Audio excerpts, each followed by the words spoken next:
Hello friends, this is Aarti. Welcome to my channel learn and grow with Aarti ma'am.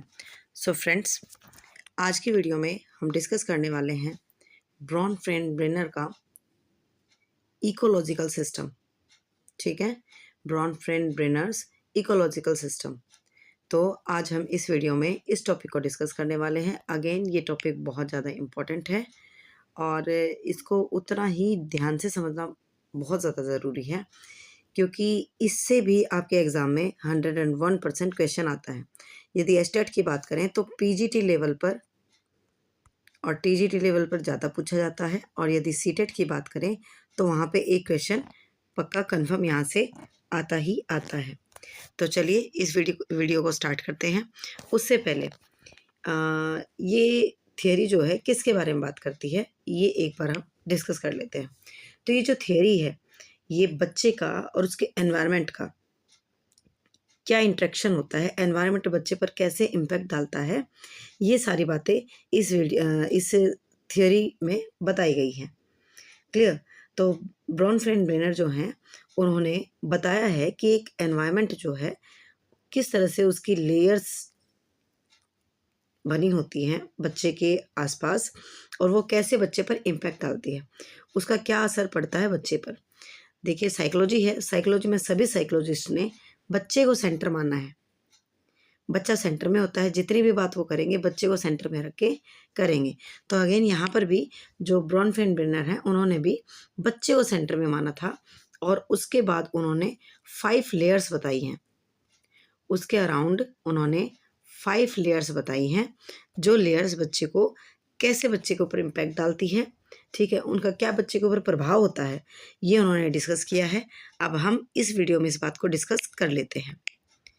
देखिए, इस theory को हम bio ecological model भी कहते हैं।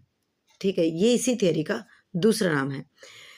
यदि आपसे, वैसे जो फेमस है वो वही है, इकोलॉजिकल सिस्टम, बट यदि आपसे ये भी पूछ लिया जाए तो ये भी आपका यही है, इसी थियरी का ये दूसरा नाम है। क्लियर? उसके बाद वीडियो स्टार्ट करने से पहले मैं आपको बता दूं, यदि आप किसी भी टीचिंग एग्ज़ाम की तैयारी कर रहे हैं तो मेरी सारी वीडियोस आपके लिए हेल्पफुल रहेंगी। ठीक है, और यदि आपको कोई भी डाउट होता है या कोई भी चीज़ आपको मतलब ऐसा लगता है कि हाँ पूछनी चाहिए, तो आप कमेंट ज़रूर करें। उसके बाद यदि आपको वीडियोस पसंद आती हैं तो लाइक ज़रूर करें, कमेंट ज़रूर करें, और प्लीज़ यदि चैनल पर नए हैं तो चैनल को सब्सक्राइब भी ज़रूर कर लें। चलिए स्टार्ट करते हैं। तो ब्रॉन-फ्रेंड-ब्रेनर के अकॉर्डिंग जो है, हमारी जो स्टेजेस हैं इसमें वो 5 हैं। ठीक है, उनके अकॉर्डिंग जो हैं, ये जो लेवल्स हैं ये 5 लेवल्स हैं। ठीक है, और वैसे बात करें जो इन्होंने लेयर्स बताई हैं, तो कितनी लेयर्स हैं? 5 लेयर्स होती हैं। सबसे पहले एक एक करके हम डिस्कस कर लेते हैं। ठीक है, इसमें मैंने जो है अदर मैटर ऐड नहीं किया है, क्योंकि आप इसे ध्यान से सुनेंगे समझेंगे तो इजीली आपको ये समझ में आ जाएगा। तो पहले हम डिस्कस कर लेते हैं इनके levels.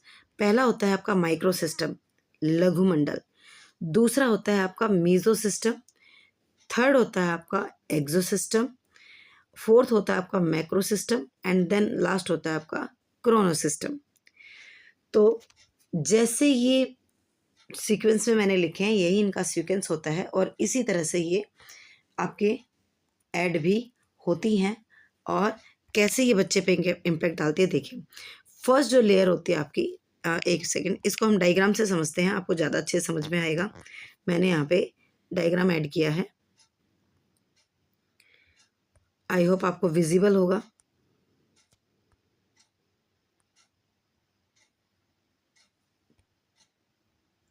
One minute.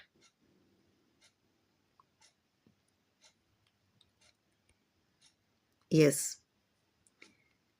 I hope आपको ये विजिबल है। थर्ड लेयर,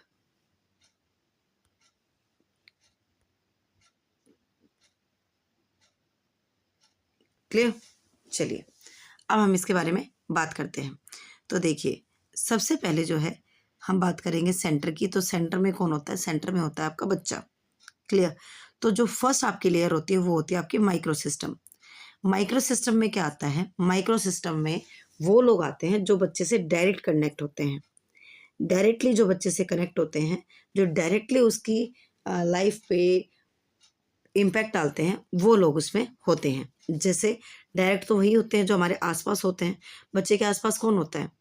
उसकी फैमिली होती है, उसका स्कूल होता है, उसके पीयर होते हैं, और वो क्या काम करता है, उसके नेबर्स होते हैं, ठीक है, उसके रिलीजियस होते हैं।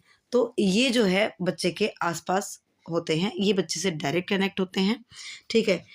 इन जगह पे जो भी घटना घटेगी उसमें बच्चे का इम्पैक्ट ज़रूर पड़ेगा। जैसे फैमिली तो डायरेक्ट बच्चे से कनेक्ट होती है, उसके फ्रेंड्स में, मान लो उसके फ्रेंड्स में कोई बीमार हो गया, उसका कोई दोस्त बीमार हो गया, तो उसका असर उस पर पड़ेगा, ठीक है। उसका असर जो है उस पर पड़ेगा। असर पड़ने का मतलब इन द सेंस ये नहीं है कि वो भी बीमार हो जाएगा। असर पड़ने का मतलब ये है कि उसको जो है वो फील होगी वो चीज़। क्लियर? तो ये जो माइक्रो सिस्टम है, इसमें जो है बच्चे के वो आते हैं सदस्य जो उससे डायरेक्ट कनेक्ट होते हैं, उसका डायरेक्ट ही उस पर इम्पैक्ट पड़ता है।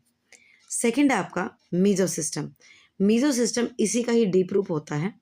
अगर हम बात करें तो इसमें होता है कि जो फैमिली है और जो स्टूडेंट है उसका इंट्रैक्शन। क्लियर? जैसे जो स्कूल है और उसका घर है, तो उनका आपस में इंट्रैक्शन। क्लियर? जो पीयर्स हैं और स्टूडेंट, मतलब जो इनका आपस का जो इंटरेक्शन होता है ना, वो मीज़ो में आता है। अगर हम बात करें तो जो माइक्रो सिस्टम है उसी का ही डीप रूप क्या होता है? आपका मीज़ो सिस्टम होता है। क्लियर? क्वेश्चन कैसे पूछा जा सकता है? क्वेश्चन पूछा जा सकता है, और ये आपका प्रीवियस ईयर भी है, आया था एग्ज़ाम में, कि आपका स्कूल, आपका पीयर्स और आपकी फैमिली, और एक आपको दे दिया था आपका, मान लीजिए एक आपको दे दिया था प्लेस वर्क, ठीक है, आपके पेरेंट्स का प्लेस वर्क आपको दे दिया था, और इसमें पूछा गया था कि कौन सा इनमें से जो है एलिमेंट जो है वो आपका माइक्रो सिस्टम का नहीं है। तो ये आपका माइक्रो सिस्टम का नहीं था, ठीक है। तो इस तरह से इसमें से क्वेश्चन पूछे जाते हैं। अब अगर बात करें कि अगर पूछा जाए कि जो इंट्रैक्शन होता है फैमिली का उसके स्कूल के साथ, या बच्चे का उसके पीयर्स के साथ जो इंट्रैक्शन होता है, वो कौन से सिस्टम में आता है? तो वो आपका मीज़ो सिस्टम में आता है, ठीक है। ये जो एक एक बात है, एक एक लेयर है, आपका एक एक नंबर का क्वेश्चन है। अगर इसके बाद मैं आपको क्वेश्चन प्रैक्टिस भी करवाऊंगी, तो आप देखेंगे कि सारे डाउट आपके यहीं से क्लियर हो जाएंगे। थर्ड आती है आपकी एक्सो सिस्टम। अब देखिए एक्सो सिस्टम में क्या होता है? एक्सो सिस्टम में होता है, यहाँ पे बच्चा इनडायरेक्ट कनेक्ट होता है, ठीक है। मतलब ये इनडायरेक्ट बच्चे पर इम्पैक्ट डालती है, डायरेक्ट नहीं डालती। अब यहाँ पे तो डायरेक्ट था, बट यहाँ पे इनडायरेक्ट होता है। इनडायरेक्ट कैसे? जैसे आपका जो स्कूल की बॉडी है, मतलब जो आपका मैनेजमेंट है, आपके स्कूल का मैनेजमेंट है, उसमें कोई भी चेंज होता है तो उसका जो इम्पैक्ट है वो बच्चे पर आएगा, ठीक है। तो वो इनडायरेक्ट है। जैसे मान लीजिए मम्मी पापा का वर्क प्लेस है, ऑफिस में, या फिर बात करें तो वहाँ पे कुछ भी आपके फादर के साथ, मदर के साथ कुछ भी ऐसा हुआ है, ठीक है, कुछ भी ऐसा हुआ है इन द सेंस, मतलब मान लो उनसे कोई गलती हो गई या फिर गलती नहीं थी, फिर भी उनको डांट पड़ी, तो वो जो डांट पड़ी उसका इम्पैक्ट जो है वो गुस्से से आएंगे घर पे, और घर पर आकर हो सकता है कि वो बॉस को कुछ ना कह पाए, लेकिन आपको ज़रूर कह सकते हैं। मतलब वो बच्चे को ज़रूर डांट सकते हैं यदि आते ही बच्चे ने कोई भी ज़िद की, या कोई भी उनसे बात करने की कोशिश की, और पेरेंट जो चिड़चिड़ा हुआ है, उनके मन में वही बॉस वाला गुस्सा है, तो वो पक्का 101% बच्चे पर इम्पैक्ट डालेगा। क्लियर? तो यहाँ पे डायरेक्ट बच्चा इन्वॉल्व नहीं होता, इनडायरेक्ट होता है, ठीक है। बाकी जो एस्पेक्ट्स हैं वो बच्चे पर इम्पैक्ट डालते हैं। जैसे कि आपकी जो एजुकेशन बॉडी है, एजुकेशन मिनिस्टर है, जैसे एनसीएफ है आपका, ठीक है। एनसीएफ आप पे डायरेक्ट इम्पैक्ट नहीं डालता, ठीक है, एनसीएफ आपसे खुद आकर बात नहीं करता, लेकिन ये जो आपके करिकुलम में जो चेंज होता है, वो चेंज जो है सॉरी, आप पर और आप पर जो है मतलब आप मतलब स्टूडेंट पर इम्पैक्ट पक्का डलेगा इससे। क्लियर। एनसी अगर बात करें, आपका एनसीएफ हो गया, उसके बाद एनसीईआरटी है। यदि एनसीईआरटी चेंज होती है तो उसका इम्पैक्ट भी जो है बच्चे पर डलता है। क्लियर। तो ये सारी चीज़ें इसके अंदर आती है। ठीक है। मास मीडिया है, उसका इम्पैक्ट बच्चे पर जरूर पड़ता है। जैसे बच्चा टीवी देख रहा है, डायरेक्ट नहीं लेकिन इनडायरेक्ट वो वहाँ से बहुत कुछ सीख रहा है। वो जो टीवी में जो कुछ चल रहा है वो डायरेक्ट उससे आके बात नहीं कर रहे हैं, लेकिन उसमें जो कुछ भी चल रहा है वो बच्चे पर इम्पैक्ट डालेगा। तो ये सभी एस्पेक्ट आपके किसके थे? एक्सो सिस्टम के थे, जो बच्चे को इनडायरेक्ट ही क्या है, इनडायरेक्ट बच्चे पर इम्पैक्ट डालते हैं। ठीक है। फिर आपकी फोर्थ स्टेज आती है मैक्रो सिस्टम। क्लियर। अब मैक्रो सिस्टम में क्या होता है? मैक्रो सिस्टम में आता है बच्चे का कल्चर।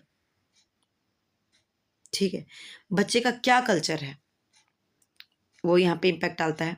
जैसे अगर बात करें, बच्चा हिंदू है तो उसका अलग कल्चर है, बच्चा मुस्लिम है उसका अलग कल्चर है, बच्चा किसी और देश में है जैसे मान लो अमेरिकी है उसका अलग कल्चर है।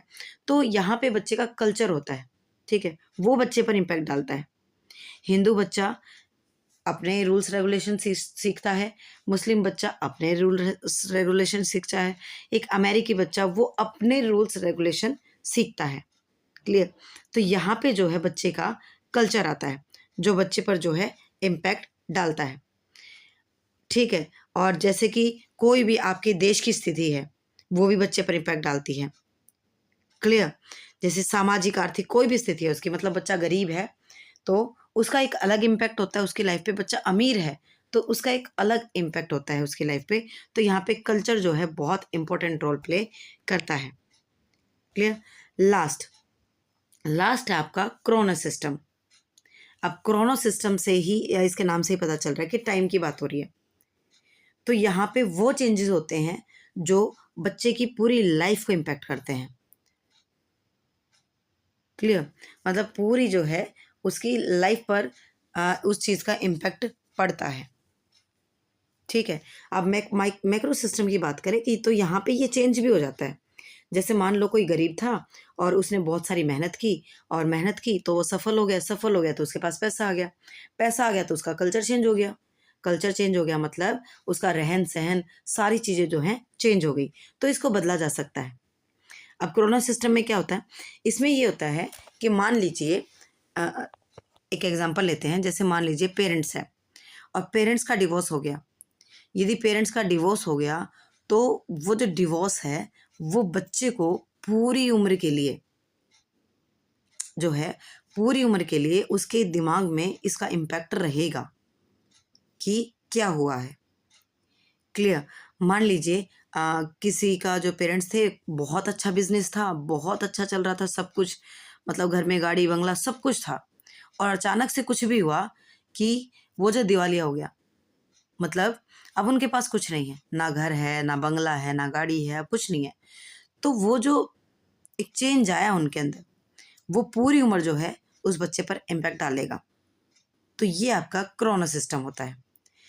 आई होप मैंने पांचों लेयर आपको मैं समझा पाई होंगी आपको, और मेरा पर्पस सिर्फ इतना सा है, मेरा ऑब्जेक्टिव सिर्फ इतना सा है कि जो मेरे पास नॉलेज है वो मैं आप सबके साथ शेयर कर सकूं और आपकी जो है वो मैं उसे गेन कर सकूं। और वो ऐसे होगा जब आप मुझसे इंटरेक्ट करेंगे, और इंटरेक्ट आप मुझसे कैसे कर पाएंगे, आप कमेंट कर सकते हैं।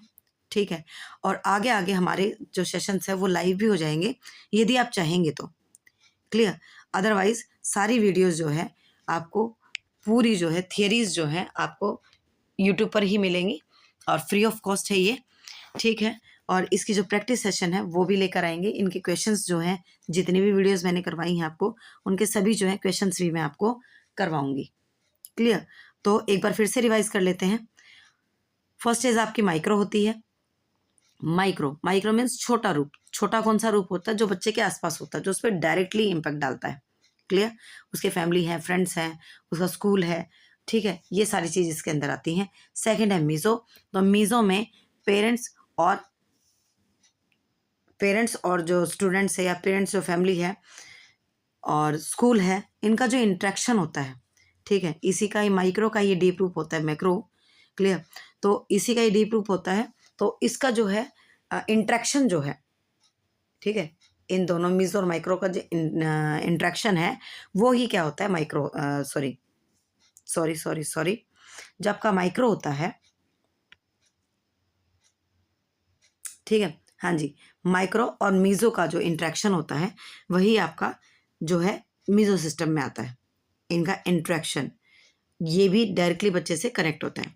थर्ड आता है आपका एक्सो। अब एक्सो में क्या होता है, एक्सो में ये इनडायरेक्ट होता है, ठीक है, जैसे आपके पेरेंट्स का वर्क प्लेस हो सकता है, ठीक है, आपकी जो है गवर्नमेंट हो सकती है, ठीक है, और जो है मास मीडिया हो सकता है, और जो है बात करें आपका एनसीएफ है, एजुकेशन मिनिस्ट्री है, ये हो सकते हैं, एनसीईआरटी हो सकती है, जो बच्चे पर डायरेक्टली इम्पैक्ट नहीं डालती, इनडायरेक्टली डालती है।